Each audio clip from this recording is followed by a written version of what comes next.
നമസ്കാരം. വർഷങ്ങളായി ബി.ജെ.പിക്ക് ഏറ്റവും സാധ്യതയുള്ള 3 നിയമസഭാ മണ്ഡലങ്ങളെ ചൂണ്ടിക്കാണിക്കുന്നത് മഞ്ചേശ്വരവും പാലക്കാടും നേമവുമാണ്. അതിൽ നേമത്ത് ഒരിക്കൽ ജയിക്കാൻ കഴിഞ്ഞു, പിന്നീട് അതും സാധിച്ചില്ല. ഈ തെരഞ്ഞെടുപ്പ് വരുമ്പോൾ മഞ്ചേശ്വരത്തും പാലക്കാടും നേമത്തും ഉറപ്പായും ബി.ജെ.പി നേടുമെന്നും കഴക്കൂട്ടമടക്കം പല മണ്ഡലങ്ങളിലും ബി.ജെ.പിക്ക് സാധ്യതയുണ്ട് എന്നുമുള്ള റിപ്പോർട്ടുകളാണ് പുറത്തുവരുന്നത്. ഇക്കുറി സ്ഥാനാർത്ഥി നിർണയത്തിൽ പതിവ് പോലെയുള്ള പരാതികൾ തീരെ കുറവാണ്. സുരേന്ദ്രനോട് മഞ്ചേശ്വരം മാത്രം കേന്ദ്രീകരിച്ച് പ്രവർത്തിക്കാൻ നേരത്തെ തന്നെ പറഞ്ഞു. സുരേന്ദ്രന് അനുകൂലമാണ് അവിടുത്തെ സാഹചര്യം എന്നാണ് റിപ്പോർട്ടുകൾ. അങ്ങനെ തന്നെയാണ് ശോഭാ സുരേന്ദ്രനോട് ഏറ്റവും കൂടുതൽ താല്പര്യമുള്ള മണ്ഡലം ഏതാണോ അവിടെ മത്സരിച്ചോളാൻ നേതൃത്വം പറഞ്ഞത്. ശോഭ തന്നെ തിരഞ്ഞെടുത്തതാണ് പാലക്കാട്. ശോഭ അങ്ങനെ പാലക്കാട്ടേക്ക് വന്നപ്പോൾ ശോഭയുടെ ബി.ജെ.പിയിലെ പാലക്കാട്ടെ എതിരാളി സി കൃഷ്ണകുമാറിനെ മലമ്പുഴയിലേക്ക് മാറ്റി. കഴിഞ്ഞ തവണ സി കൃഷ്ണകുമാർ മലമ്പുഴയിലായിരുന്നു മത്സരിച്ചിരുന്നത്. പിന്നീട് ഉപതെരഞ്ഞെടുപ്പ് വന്നപ്പോഴാണ് കൃഷ്ണകുമാർ പാലക്കാട്ടേക്ക് വരുന്നത്.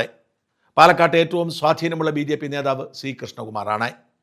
അങ്ങനെ കൃഷ്ണകുമാർ പാലക്കാട്ട് നിന്നും മലമ്പുഴയിലേക്ക് മാറിയതോടെ ശോഭയ്ക്ക് പാർട്ടിക്കുള്ളിൽ എതിരാളികൾ ഉണ്ടാവില്ല എന്നായിരുന്നു കണക്കാക്കപ്പെട്ടിരുന്നത്.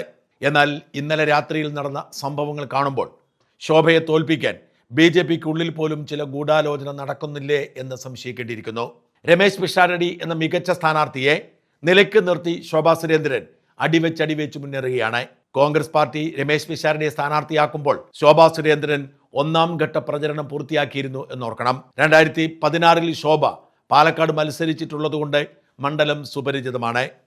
പാലക്കാട്ടുകാർ എത്രയോ കാലമായി ശോഭാ സുരേന്ദ്രനെ കാത്തിരിക്കുന്നതാണ്.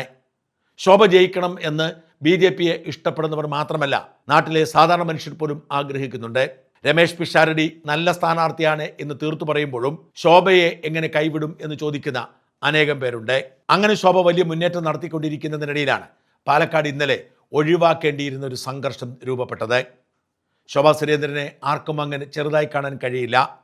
പാലക്കാട് 2016 ശോഭാ സുരേന്ദ്രൻ മത്സരിക്കാൻ വരുമ്പോൾ അതിനു മുമ്പത്തെ തെരഞ്ഞെടുപ്പിൽ ബി.ജെ.പി നേടിയിരുന്നത് 22,000 വോട്ടുകൾ മാത്രമായിരുന്നു.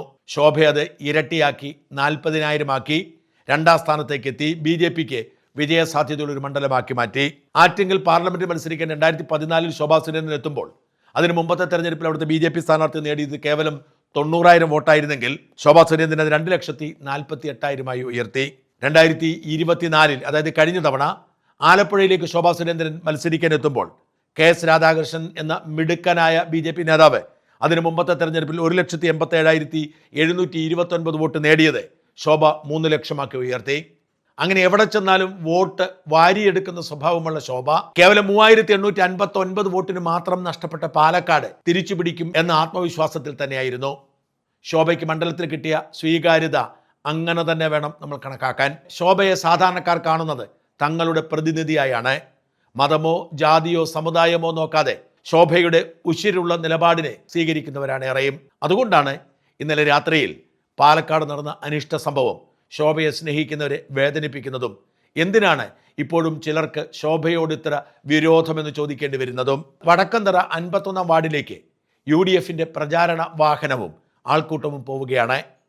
അവിടെ സിന്ധുരാജ് എന്ന മെമ്പറുടെ നേതൃത്വത്തിൽ പ്രശ്നമുണ്ടാവുന്നു. ഒരു കാരണവശാലും രമേശ് പിഷാരടിയെയും സംഘത്തെയും അങ്ങോട്ട് വിടില്ല എന്നവർ വാശി പിടിക്കുന്നു. ഈ തർക്കം നടക്കുമ്പോഴാണ് രമേശ് പിഷാരടി എത്തുന്നത്. ഒരക്ഷരം പറയാതെ രമേശ് പിഷാരടി കൂളായി നിൽക്കുന്ന വീഡിയോ ദൃശ്യങ്ങൾ നമുക്ക് കാണാം.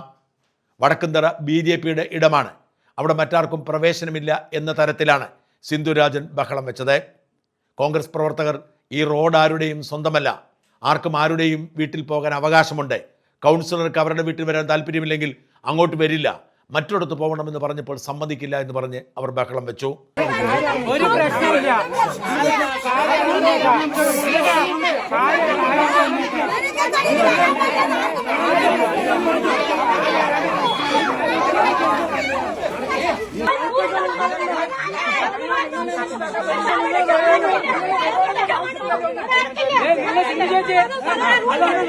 എന്തായാലും സിന്ധുരാജനാണ് വിജയിച്ചത്. രമേശ് പിഷാരടി ബഹളത്തിന് നിൽക്കാതെ തിരിച്ചു പോന്നു.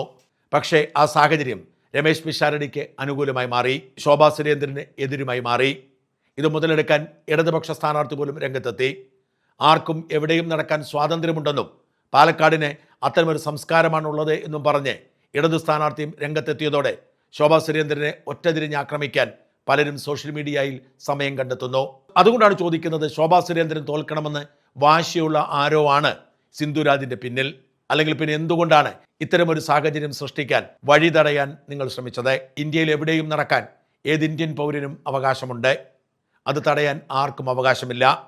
സിന്ധുരാജിന് തൻ്റെ വീട്ടിൽ പ്രവേശിക്കുന്നത് തടയാം, മറ്റൊരിടത്തും പ്രവേശിക്കുന്നത് തടയാൻ സിന്ധുരാജിന് അവകാശമില്ല. അങ്ങനെ ശ്രമിച്ചാൽ അത് ഫാസിസമായി വ്യാഖ്യാനിക്കപ്പെടും. ഇത്തരമൊരു നീക്കം നടത്തിയത് ശോഭാ സുരേന്ദ്രന് ചില്ലറ ദോഷമല്ല ഉണ്ടാക്കുക. ഇപ്പോൾ തന്നെ കടുത്ത മത്സരം നടക്കുന്ന മണ്ഡലത്തിൽ ശോഭാ സുരേന്ദ്രന് മേൽ ഒരു എഡ്ജ് ഉണ്ടാക്കാൻ പിഷാരടിക്ക് അത് തുണയായേക്കാം. എന്തിനാണ് ശോഭാ സുരേന്ദ്രനോട് ഇങ്ങനെ പക വീട്ടുന്നത് എന്ന് മാത്രമാണ് ഇപ്പോഴും പിടികിട്ടാത്ത ചോദ്യം.